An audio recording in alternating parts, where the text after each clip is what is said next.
एते गरम रे समस्तंकर पुरी प्रसिद्ध टंक तोराणी पीवाक इच्छा होउथबो हेले एबे पुरी जाई टंक तोराणी पीवा तो समस्तंक पक्षे संभव नुहे। तेणु आज आमे घरे पुरी प्रसिद्ध टंक तोराणी बनेइबा।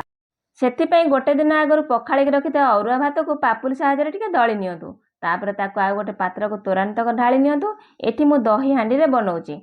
तापर आंब कसिया अदा और पुदीनार छेचा घर तैयारी किछि फ्रेश दही भजा जीरा गुंड मझिरु चिरिथवा किछि कंचा लंका आ मझिरु काटिक रखिथवा बारी लेंबू किछि लेंबू पत्र और स्वाद अनुसार लूण और बीट लूण को देई कंचा लंका और लेंबू को हाथ साहाय्य भलसे चकड़ी नियो। तापर ताकु डंकी साहाय्य भलसे गोळेई देला परे हमर घर तैयारी डंक तोराणी पूरा रेडी। खरा दिन सरिबा पूर्व घरे थरे एमिति बनेइकी पियंतु। रहिली नमस्कार जय जगन्नाथ।